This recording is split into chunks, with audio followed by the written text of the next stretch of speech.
From WNPR, I'm John Dankosky, and this is The Wheelhouse. North Korea's provocative test, the first of its kind since September, shows Kim Jong-un has reignited his ambitious weapons program. NBC News has fired longtime Today Show anchor Matt Lauer for allegations of inappropriate sexual behavior. You're very, very special people. You were here long before any of us were here. Although we have a representative in Congress who they say was here a long time ago. They call her Pocahontas. To put in a slur that has become racial, Pocahontas, didn't belong there. It was inappropriate, was not a time to do it, was not a place to do it. The Senate Budget Committee has voted to move the tax bill to the floor of the Senate for debate. With just 10 days and counting until a government shutdown, congressional Democrats are furious with the president after his tweet. Meeting with Chuck and Nancy today about keeping government open and working. Problem is, they want illegal immigrants flooding into our country unchecked, are weak on crime, and they want to substantially raise taxes. I don't see a deal.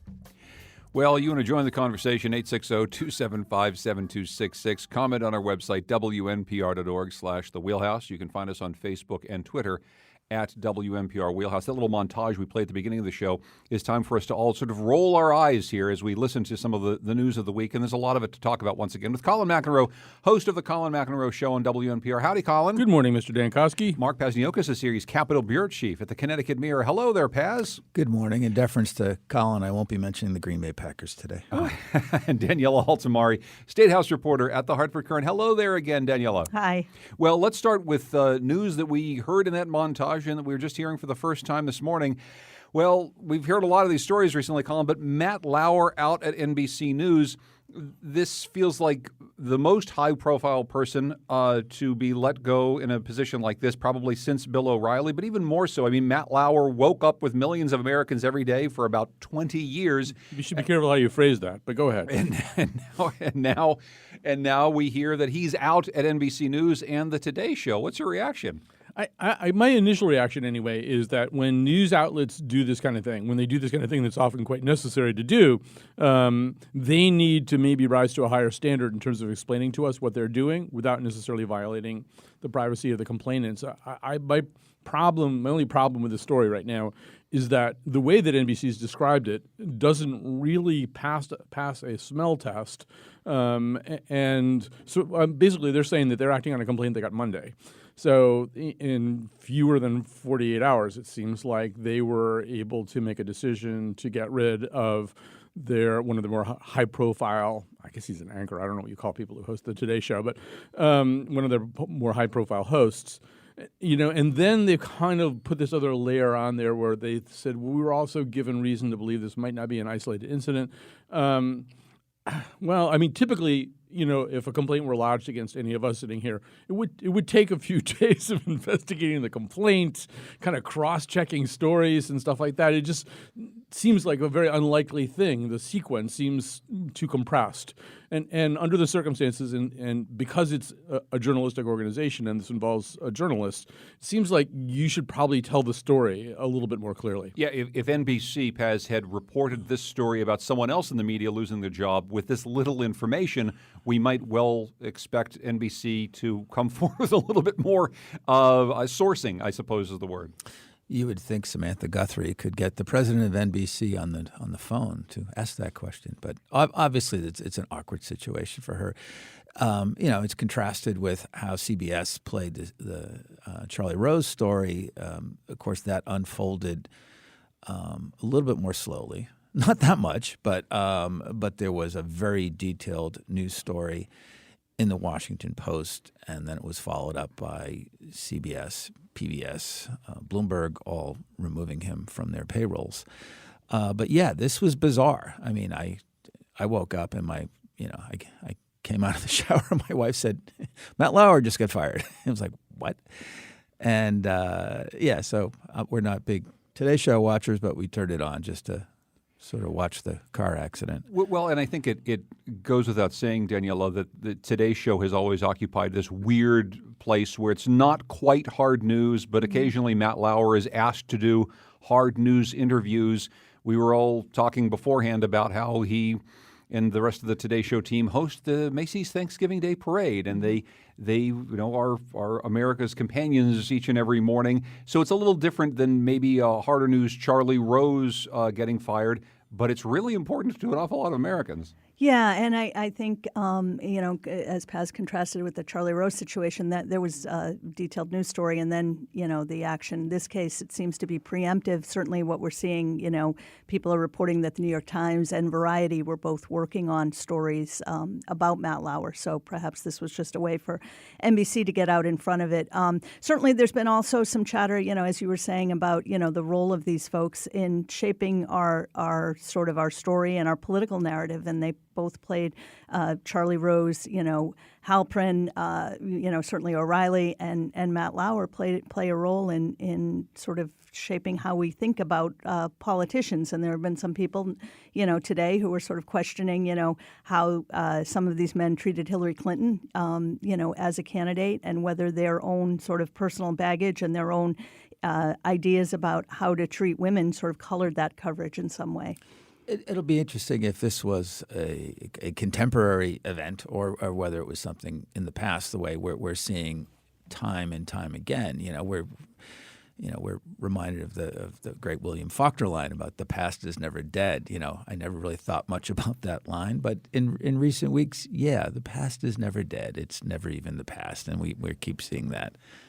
Yeah, I'm a little uncomfortable, at least so far. I'm very aware of what Daniela is just talking about, and I've seen some of it on Twitter today, and I'm a little uncomfortable with it so far. I mean, I think, there certainly was that sort of pre-debate debate that Lauer moderated. It was about foreign policy and defense, as I recall. It didn't have each candidate on stage, both candidates on stage together. It was sort of sequentially. And there was a feeling, and I had that feeling too, that Lauer was rougher on Clinton than he was on Trump. But I'm very uncomfortable drawing a line from that to whatever he did in a hotel room in Rio. You're right that it may turn out to be, or we'll never really know, but there may ultimately be a case to be made about that. But, a lot of people covered Hillary Clinton in a very tough way.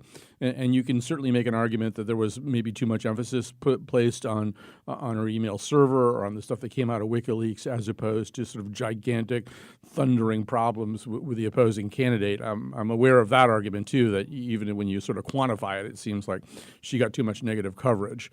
I'm not sure I want to make a connection between this stuff and that yet. It seems like there's something a little bit Trumpian about that. You don't like the content, you don't like the way journalism behaves, well, then you ascribe to all of journalism or something, these very dark and kind of baseless motives. Sure. I maybe part of it, though, Colin, is this larger narrative of, much like the rest of America, the American media tends to be headed up by very powerful white men who've been in their positions for quite some time and who are not generally held accountable in the way that the rest of the world is held accountable.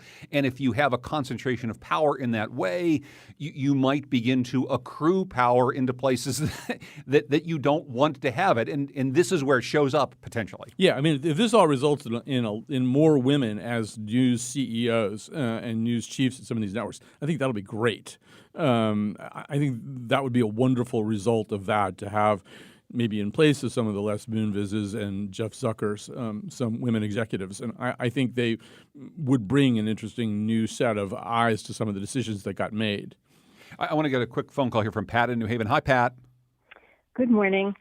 I think that you should seriously consider the question of whether the explanation for the speed might not be that management has been aware of these allegations, at least, for some time, in the same way that within the Catholic Church, there was certainly awareness that there was a sex abuse problem. But then a moment arrived when it was necessary, politically necessary, to deal with it. I do not think that it was possible that nothing was filtering up to management about these high-profile male figures in these news positions over the period of years, when apparently it is now coming out that there were things like this taking place. Well, Pat, thank you very much for that. And I will say that in contrast to all this, the way that NPR, our own network, has handled some of the same sorts of allegations, they took an awful lot of heat for moving too slowly, for knowing a lot about how top editor Mike Oreskes had been behaving and not letting enough people know about. As Paz alluded to, perhaps it would have been good for NBC to have allowed one of their top female journalists to talk to the head of the network about Matt Lauer's dismissal, much as NPR not only allowed but encouraged Mary Louise Kelly to grill Jarl Mohn, the president and CEO of NPR, about his decisions quite publicly and all things considered. I will say that before we move on from the subject, there was another member of the editorial team at NPR, David Sweeney, who was let go this week after being put on a type of suspension because of some more allegations against him. This is still roiling within the newsroom that we are very close to in Washington, as well as NBC and CBS and Fox News and a lot of the other places. Maybe we'll turn to something else now, something that is no more settled, I suppose, than any of these issues, and it has to do with the big tax overhaul that the Senate just passed out of committee. The Senate Budget Committee took a look at this, said, well, it's time to maybe move it toward a full vote of the Senate. Of course, it's going to rely on a few of these senators who Colin President Trump has taken to calling names on Twitter who could very well vote against it. Just on NPR this morning, Jeff Flake from Arizona said he's worried about the impact on the deficit, which every analysis seems to suggest will grow by over $1 trillion if this tax bill passes. So there's the politics of this, and then there's the policy of it. Where do you want to start? Well, on the politics of it, they picked up Corker and Johnson in the committee vote yesterday. Those are two votes that had big question marks over them. So that's an argument for some brighter future for this rather dark tax plan. I'll just say this quickly. If it passes, it's still going to be reconciled with the House version. That's probably possible to do, but it's not an easy task. There are some pretty stark differences. And I just to that deficit point, I mean, I'll tell you the paranoid version of this, which I don't think is entirely misplaced, goes something like this. They know it doesn't balance. They know it causes deficit problems. They're doing it anyway. In fact, they're almost doing it because of that, so that Paul Ryan can come back in a year or two and say, well, we really have a huge deficit. We're really going to have to go after entitlements. We're really going to have to do something with Medicaid, Medicare, and Social Security, which we know is part of his I don't understand it at all, but it's part of his dream for America, that these basic things, in many cases, things that people have paid into quite a bit over the course of their lifetimes, should be drastically altered and or taken away from them. So, I mean, that's sort of the paranoid line here. I think you can look at this, you can eyeball this thing and say, it looks like it doesn't balance. It looks like it ratchets up the deficit, but maybe that's what they want. Well, another part of the potentially paranoid line, Daniela, is that this also seems targeted at states like, I don't know, Connecticut and New York and places with a lot of high taxes. The only people who, as this budget is looked at by analysts, are really going to see any sort of a tax increase are people in states like ours where they won't be able to deduct the state taxes anymore, and this could be really big for Connecticut. Yeah, the state and local tax issue. People are already nervous that it's going to sort of hasten this perceived exodus from Connecticut to a state like, for instance, Florida or other places where, reportedly some very, very wealthy folks are moving to basically, protect themselves from these tax changes. So there are definitely implications for us. This has all the feel of the desire to pass something and do it quickly and not vet it. And I mean, tax policy, federal tax policy is absolutely the last thing that should be passed quick in a hurry. You have a wealth of resources in Washington, both in government and outside government, the Joint Committee on Taxation, the Congressional Budget Office, think tanks on the left and right that can game out what this would mean for American taxpayers, for the American economy, and then individual regions like the Northeast. There is a real rush to pass something now. And, they're trying to mollify people like Bob Corker of Tennessee, who's a deficit hawk by by means that we don't fully know. I mean, he's talked about having some trigger provision. If the deficit grew to a certain point, certain taxes would kick in automatically. There's a lot of reasons not to do that. There's no way for businesses or anybody else to really plan that when this tax robot could come to life. So it's a very unseemly process. Again, there seems to be the sense that they want to have a win. They couldn't do anything on affordable care, so now they're going to do this. I just also want to say it's dangerous for them too. This, in terms of public polling, last time I knew anyway, it was about 52% opposed, 28% in favor, and everybody else doesn't know.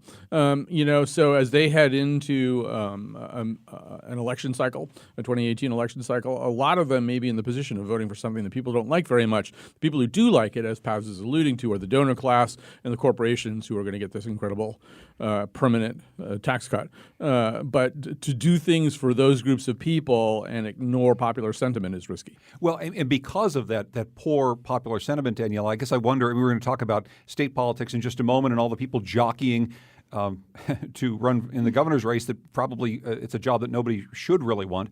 When you have something like this happen with Washington Republicans pushing through a tax bill which could be really historically unpopular and cost a whole lot of people in Connecticut money come tax time, I mean, does this trickle down? Is this the sort of thing that people actually hold all Republicans accountable for? Well, in states where there are in these sort of blue states like Connecticut that would be hurt by this proposal, such as New Jersey, in those states where they have Republican members of their congressional delegation, they're put in a really uncomfortable situation. I think there was a story in the Times last week about some of these folks. Obviously, Connecticut has no Republicans in its congressional delegation, but certainly for state-level folks, people running for governor, it could create some uncomfortable dynamics come next year. They will be asked, because I know I'll be asking them. I mean, there's the interactions that a governor would have with the Trump administration and with the Congress are real. These are not the questions that Republicans, I think, rightfully said, don't bother me every time candidate Trump tweets something crazy. It's not my responsibility to defend him or stand up for him. And I think they were right to say that many, many times. This will be different. This will be substantive. This will be— It's about policy. Absolutely. As governor of Connecticut, what will you say to this president and this Congress about these policies? It's about policy, and it's about Republican policy, sort of a long-standing Republican policy to change tax code, not necessarily just Trump policy. We've got to take a break in a moment, but I quickly, before we move away from anything in Washington, Colin, this really interesting story about a federal judge now has blocked President Trump's choice. Let me reset myself. The budget director, Nick Mulvaney, was President Trump's choice to be the head of the Consumer Protection Bureau. The current head of that department had another idea in mind and had chosen a successor. The judge has blocked essentially that successor from taking the job, meaning that President Trump is going to be able to choose the head of an agency that he probably just as much would like to blow up as anything else. Right. So Nick Mulvaney turns out to be a lot like Bill Curry. He brings donuts to work on the first day. Bill, when he's on this show, often brings donuts for us, which we like a lot. We do. Yeah. So it goes a long way. Right. So the serious part of this is that the Consumer Finance Protection Bureau is something that grew out of the excesses that led to the 2008 financial meltdown of this country. It exists to protect consumers from predatory lending practices and credit card fraud and stuff like what Wells Fargo did when they were creating these dummy accounts in order to boost their own rates up and stuff that you really, I think most of us would like somebody out there with a flashlight looking for this stuff. And one of the areas of dissatisfaction that many people had after 2008 is that so many people went unpunished for things that looked like chicanery. So that's the creature. This is the creature that resulted from all that. Again, I think if people understood what this thing is, they'd like it more than they disliked it. There's a group of people who hate it, and Donald Trump is one of them. And the Republicans have fought this thing tooth and nail in Congress. The guy who's leaving right now, Corday, I think it took 2 years to confirm him just because the Republicans wouldn't do it. not because he wasn't qualified or anything. They just didn't want anybody running this agency. So to me, this is a fundamental act of anti-consumerist and anti-populist behavior that really should bother people a lot. I mean, Nick Mulvaney isn't in there for any other reason than to hamstring this agency, which, as far as I can tell, I mean, it may not operate perfectly, but it exists to protect the average person from the predations of Wall Street and other big financial players. And it doesn't help that the sponsorship of this agency is really laid at the doorstep of Elizabeth Warren, who's also in the news. Yes. Yes, who's obviously among President Trump's least favorite senators, and that montage at the top, whom he slurred once again with the Pocahontas line, which was incredibly uttered at a ceremony honoring Indian American veterans of World War II. So yeah, it's been personalized and politicized, and there's very little debate about, well, how is this hurting the finance industry, and has the case been made that the finance industry does not need greater oversight from the point of view of consumers?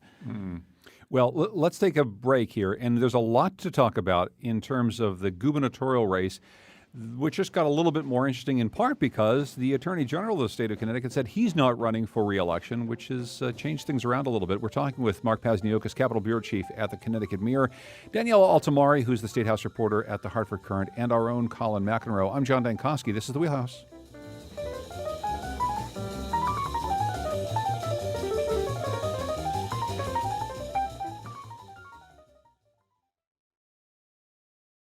This is The Wheelhouse. I'm John Dankosky, and we're talking about the week's news with Danielle Altamari from the Hartford Courant, Mark Pazniokas from the Connecticut Mirror, and also our own Colin McEnroe. What is on your show today, Colin? I don't know exactly how it fits with the conversation we're having right now, but it probably does. We're doing a show about voodoo and Santeria. Oh, okay. I think I'll leave it at that. Let's just leave it at that and listen in at 1 o'clock this afternoon with Colin McEnroe and the crew on WNPR. George Jepsen says he will not seek a third term as Attorney General of the state of Connecticut. I'm still young enough to, write a new chapter. Well, at 68, there may be that opportunity. I think that the opportunity to do something new and different and interesting presents itself much better. Danielle Altamari, I was surprised. Were you surprised? Yes, definitely. Okay, so why so surprised?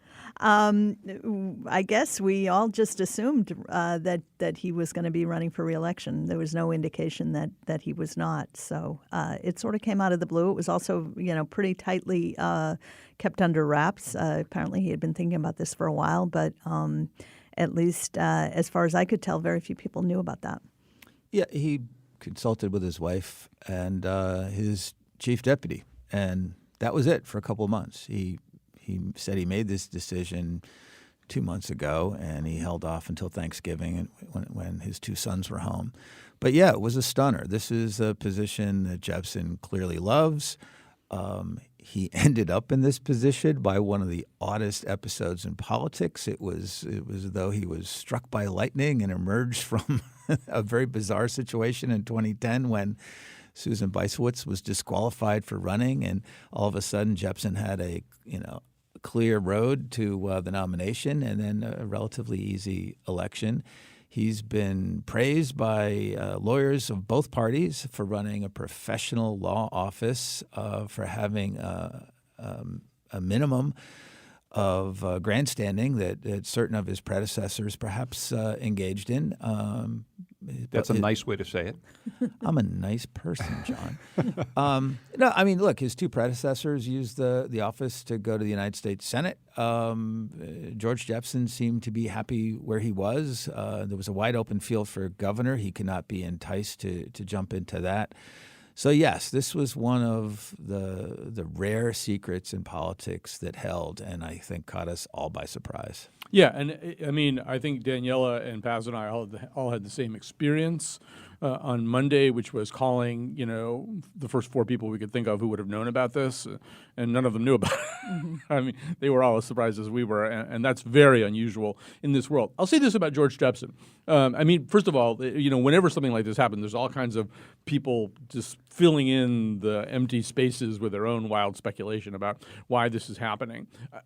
I don't know why this is happening. I have no reason not to doubt the way that he explains it. And in fact, unlike a lot of these things, the way he explains it actually kind of makes sense in terms of, I think, what all of us here know about George Jepsen. In a way, he's been a politician who's been maybe less monochromatically interested in politics than an awful lot of politicians. George Jepsen's a guy who could actually have a real conversation with you about, maybe the humanities or even science and things like that. He's has a little bit more of a Renaissance kind of guy. When he says that he wants to do something else with the final act of his professional career, it sort of hangs together with what I feel like I know about George Jepsen, which was, unlike some of the other people we were just referencing, he's not some wild-eyed, super aggressive, anything to win, thinks about politics 24/7 kind of person. He's never been that kind of person. It's occasioned some criticism of him, even from within the ranks of his own party, that he doesn't have the fire in the belly that some of these other people do. Go ahead. He was approached by the Obama administration at one point, and I don't know for what kind of job, but he said that got him thinking. He was approached by a college about potentially applying for a presidency, and again, I think that started the wheels thinking. He's 63 now. He just turned 63. He'll be 64. The election next year. So it was, okay, what can you do at 64 that you can't do if you hang in there until 68? Okay, so who then, Daniela, might have the fire in the belly to take on this job? Because before we move back into the gubernatorial race, which is probably shaken up a little bit by George Jepsen deciding to move out of this position and making this election all the more interesting, who's up for AG? Lots of people. It's a vast cast, almost as vast as the governor's race cast. Okay, so vast. I mean, we're talking about people who we've even considered in the past as potential gubernatorial candidates, like William Tong. Sure, Daniela is right on one level that we think the cast is vast, but so far. 2 people have made a move. William Tong opened an exploratory committee yesterday. He checked off the box only for statewide offices, which means the money he raises cannot be used if he wants to slide back into a run for re-election to the State House of Representatives. And John Shaben, a former Republican state representative from Reading who ran unsuccessfully for Congress last year in the 4th District. There are lots of other names being mentioned, but some of them are going to have what we now refer to as the Bicewitz problem. Connecticut has, thanks to the Supreme Court interpretation of an 1897 law, Connecticut has a de facto residency requirement of 10 years. You got to be here 10 years practicing law. And the way the Supreme Court has interpreted the law that actually established the office of Attorney General in 1897, you have to be a litigator or have some litigation experience. So that means you can be the most brilliant dean of a law school. You can be the managing partner of a major law firm. You can be a corporate lawyer, antitrust lawyer, so forth and so on. You can't run for Attorney General of Connecticut, and that is unique in the United States. And there was some talk at the time, as we went through the Bicewitz hearings, that maybe the legislature should tighten this up a little bit, clarify it. Because, and I think Paz's description was very lucid, but even so, this is a little bit like the catch rule in the NFL. I mean, people kind of know there's a rule, and they think they kind of know what the rule is, but then you sort of look at maybe something else, and maybe it's not the rule. So this term active practice, it really screams out from legislative clarification, but we're not going to get it in this cycle. Well, in most other states, there's an age requirement. There may be a residency requirement, a citizenship requirement. Some states you have to be a member of the bar. Some states you have to be a member of the bar for a certain number of years. But yeah, to your point, Susan Bicewitz in 2010 could not decipher this law to the point she went to court for declaratory ruling. And ultimately it was the Connecticut Supreme Court who's like adding up how many days she appeared in a court And that I don't think that makes sense for anybody. But again, if you've got an open seat and you've got this past where clearly people didn't understand what the rule was, Danielle, how is it possible that the legislature couldn't come back and say, well, let's clarify this for good now? I mean, how is it even possible that we could go through yet another election cycle not really knowing who's eligible to be Attorney General or how we could get an Attorney General eligible like the rest of the other 49 states are? Not only possible, but probable. I mean, the legislature, they're their own creature, and they operate on their own, issues, and there's lots of things they don't deal with. So, and they looked at it. They looked at it at the time, and litigators on the Judiciary Committee of the General Assembly, not surprisingly, said, no, this is a good requirement. Yeah, but it's not. I think we could agree that it's not. Right. I mean, first of all, AGs don't litigate. They have people on their staffs who litigate. Yes, but they don't litigate. And we don't require this of judges, of justices of the Connecticut Supreme Court. I mean, one of the Trantolos would not be a better AG than the dean of the UConn Law School. I mean, that's just not what the job is. And because you have these big law offices and people who will litigate the case, Colin, you need to be an administrator. You need to have some political savvy, and you need to figure out when you're going to, in Pass's words, grandstand and not, make a political point over something and not. You're going to have to be able to be a public voice for the state, and you have to run a department that's a really important department for the citizens It's a law firm of 197 lawyers when last I checked. Yeah. That's a big law firm. It's a big law firm. You have to hold a lot of press conferences, too. And you have to hold a lot of press conferences. Like a lot of press conferences. Some people hold more press conferences than others. Okay, so what does all this mean for the governor's race? Paz, I'll start with you. I mean, so now we have this new fact pattern. So what does this mean for all the people maybe running for governor? Sure. So Chris Maddy, who's been exploring a run for governor, a Democrat, whose background is as a federal prosecutor, he certainly has to look at this. He had the right answer first day. This is a day about George Jepsen, and I will think about where to go. Jonathan Harris is an attorney. He's also looking at governor. I don't know if he can pass the Bicewitz rule. So the question is, will those guys shift over? But the Democratic field for governor is very small. We have one declared candidate who's of any seriousness. That's Dan Drew of Middletown. And then you got folks who have really you have a couple of folks who have never run. That's Chris Maddy. And then you got a former Wall Street trader, Dita Bhargava, down in Greenwich. And you got Jonathan Harris, Sean Conley, the former Veterans Affairs Commissioner. But, I mean, these are not household names. So if two of them were to decide to jump into the race for AG, you would think someone else is going to fill that vacuum for governor. And Daniela, you were with this very small contingent, a portion of the small contingent, just last night at an event where they're talking about marijuana policy. There's a great picture in the Hartford Courant story of this where it looks like they're playing rock, paper, scissors to try to see who goes. Is that what that is? They were, yes. I thought maybe they were attempting some sort of a Vulcan handshake. So what did we learn? What did we learn more than we knew before out of this latest event? Well, we learned Dan Drew unequivocally supports marijuana legalization. Jonathan Harris supports it if it's done in a, quote, thoughtful and deliberate way.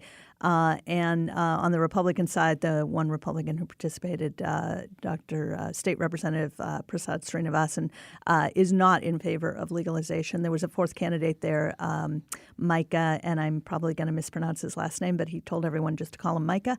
It's a Lithuanian name, I believe. So come on, go for it. Can you do it? Come on, Paz. Wellingtonis, I think it's pronounced. He said he supports pot. So that was the range of views last night. And aside from their stances on legalization, anything else we're learning about these candidates or seeing from these candidates? I sure get a lot of emails from Jonathan Harris. Other than that, Yeah, he's out there fundraising. I mean, I think they all are. Dan Drew as well, and as Paz pointed out, he is declared, so he's all in. But we'll see. I mean, time is running out. It's almost the end of 2017, so we've got. Ned Lamont told the Hearst papers that he's thinking about it. So, yeah, I know. Sorry, Well, Colin. wait. That's Colin, by the way. Tone of listeners. voice. Tone of voice. Yeah. Well, I want to get Colin's thoughts on all this and bring up maybe Ned Lamont again. Go ahead, Colin. Well, I think what you're seeing here, and I think Paz and Danielle are probably having the same kinds of conversations that I'm having, is within that world of the Democratic Party, and for that matter, the Republican Party. I don't know if we'll have time to get to them. There's this sense, well, yeah, so, you know, I mean, the Curran in its editorial used the word hero. Nobody's really kind of emerged as you see a lot of people who are pedaling really hard, but not getting around the track very fast. There's nobody who's really knocking anybody's socks off. So there's still this kind of sense, well, there's got to be somebody else has got to show up. And the other thing that happens on the other side of that is you have, you know, let's take Ned Lamont. So Ned didn't get into this particular race, and there are probably a lot of reasons, including the fact that he went through some fairly bruising campaigns against some tough competitors. I mean, Joe Lieberman's not an easy guy to run against, and neither is Dan Malloy. And, you know, but everybody looks at this field and goes, well, wait a minute, why not me? Because the field looks weak. It's just a bunch of Smurfs. Nobody really is too excited about any of them. And I think that's sort of a dangerous thing in a way. You know, it means that people who maybe, talk about not having a fire in the belly, didn't really think that this one was really worth their blood and toil, are now thinking, well, maybe it will be. And I should say there are a lot of other names being floated around now. The one I heard yesterday was Scott Bates, who's the Deputy Secretary of State, who has very kind of interesting background, a lot of connections to Congress, was Joe Courtney's campaign manager last time around. I think he's head of the Port Authority of Connecticut. He's the head of some Port Authority. Authority. He's the Deputy Secretary of State. Secretary of State, yeah. So, you know, maybe there's just, you know, you're going to hear more and more names. But to Daniella's point, these people, if they want to qualify for the CEP, and that'll get us to Paz and Ganim, if they want to qualify for the public financing, they got to move. They got to move fast. They got to move real fast. Maybe not such a big concern for Ned Lamont, who famously has self-financed in the past, but for others it is. Mm-hmm. Yeah, and there are other folks that are wealthy, whether they put their own money into it or not remains to be seen. But there are others on the Democratic side as well as the Republican side. And I forgot, thank you, Colin, I forgot Joe Ganim, and I'm going to be going to federal court right That's after what I wanted to this. say. So Joe Ganim, of course. See if he's credible. At issue today in court, Joe Ganim formed an exploratory committee months and months ago.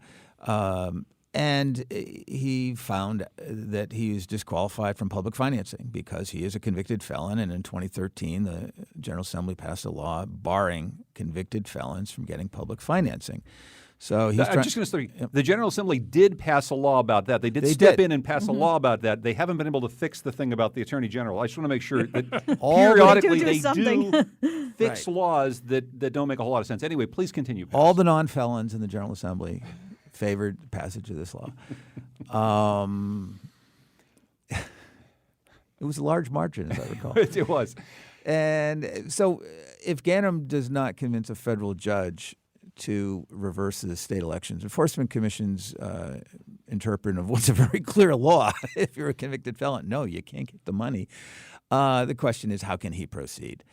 So that may move him out. And when you mention Joe Ganim, you have to mention another mayor who was elected on the same night in 2015, who people point out both puckishly and seriously. Well, he doesn't have the same record as Joe Ganim. And well, that's true. Ganim was mayor of Bridgeport for a long time before he went to prison. But he did go to prison for corruption.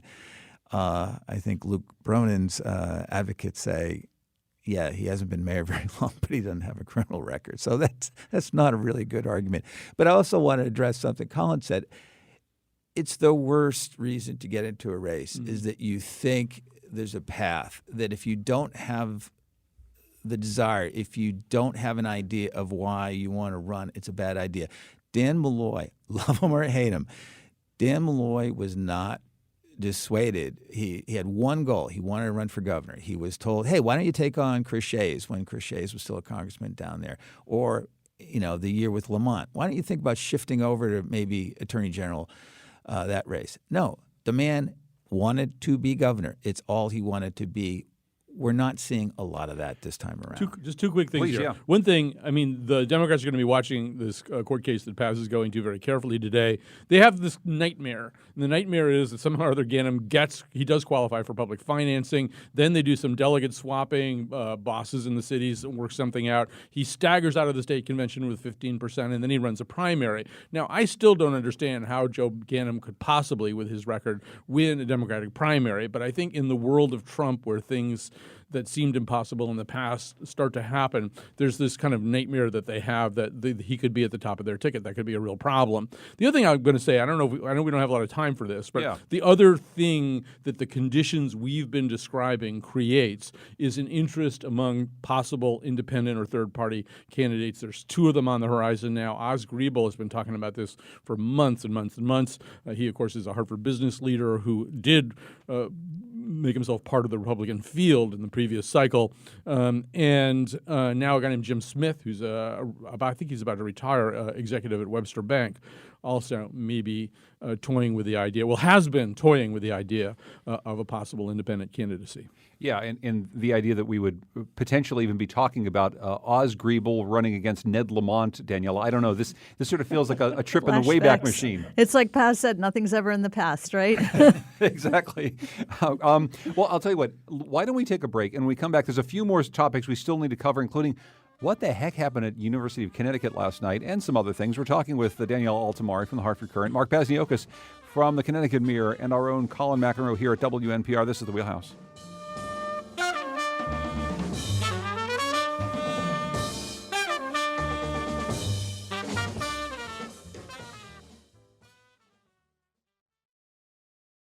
This is The Wheelhouse. I'm John Dankosky, and we're talking about the week's news with Mark Pazniokas. He's the Capitol Bureau Chief for the Connecticut Mirror. Daniela Altamari is the State House reporter for the Hartford Courant, and Colin McEnroe hosts the Colin McEnroe Show on WNPR. Last night, an unusual event, let's just put it that way, at the University of Connecticut. Republicans on campus hosted a talk called It's Okay to Be White, by a guy who I don't really know anything about. His name is Lucian Wintrich, and he is a far-right commentator, and he took some glee in speaking to a mixed group of supporters and opponents. And then some stuff happened, Daniela, where it seems as though someone went and took his speech from the podium, and then he grabbed this person, and then he was arrested by police and probably got a lot more press attention than anybody should have given him. But there's that. What else do we know about this event, which Susan Herbst, the president of UConn, called a very disappointing evening? Yeah, I think there's a lot we don't know, and a lot we'll find out today as more details emerge. We had a reporter there, Rebecca Lurie, who wrote a great story about it, capturing the chaos and the very passionate feelings among students and faculty and others on the campus who were not pleased that he was there. But there's still a lot we don't know, I think, about what happened. Paz, we don't know a lot about what happened, but this is in keeping with events like this that have happened to college campuses all across America. A right-wing commentator, usually someone who just enjoys dusting it up with people on campus, causes a scene or has a scene caused around him, and then we have an enormous amount of publicity about someone who, again, I don't follow Gateway Pundit, the website, very closely. Perhaps now I will. It was a test of free speech, but it was not a test of an exchange of ideas. I mean, this is a young. It rarely is. This is a young kid who enjoys, like a number of people out there, who enjoys provoking the crowd. The young Republicans or the college Republicans, for whatever their reasons, decided it would be fun to have him on campus. And there was the predictable reaction. So you really didn't have a speech. You had, from the very good account in the Current, you had somebody who threw out a few one-liners. The crowd reacted, and on we went. And it went downhill from there. Yeah. So this is not a new problem. It's been around for a long time. In the 1960s and 70s, colleges grappled with the question of, do you have George Wallace come and speak? He's obviously a major political figure in this country. Do you have him come and speak on your campus? Do you have William Shockley, a Nobel Prize-winning physicist with really noxious attitudes and ideas about race and intelligence? Do you have him come and speak on your campuses? And the answer is ultimately among liberal arts colleges was yes, everybody's going to come here, even people whose ideas turn our stomachs. If they have a significant standing, if there's a reason to book them, then you have them come, and then you live with the consequences. The problem is that for college kids, and they are kids, I'm sorry, this is really fun, right? You have some guy show up who you think is a troll. You show up, you troll the guy, things kind of get crazy. If we think back to when we were in college, we liked it when things got kind of crazy, And so it turns into, exactly as Paz says, it's not an exchange of ideas. It winds up being a scene like this one, a scene of chaos, which gets everybody's adrenaline pumped up. And I don't think colleges right now have figured out how to solve this. And for people like this guy, who I also had never heard of, or Milo Yiannopoulos, who I unfortunately know way too much about, it's part of their meat too, right? To show up there and have that happen. And you said, well, maybe I'll start knowing more about Gateway Pundit. Well, that's a little bit of their agenda. Of course it is. Yeah. They're going to make themselves a lot more relevant doing that kind of stuff than they are if they had sat down and had some kind of William F. Buckley exchange on stage. So civil discourse is not what they're selling, and it's really not what the students are buying either. Well, I will say the only other time that I'd really heard of Gateway Pundit leading up to today was the fact that they're cited in this Washington Post story about the Veritas sting that was attempted against the Post, a woman posing as someone who'd been raped by Alabama's Roy Moore, and et cetera, et cetera. You've probably read the story, and the Washington Post outed this entire false story. Gateway Pundit's tied up in that, so I suppose it is something that we should be paying attention to, Paz. Yeah, is almost a social media phenomena and political phenomena. You have to pay attention to it.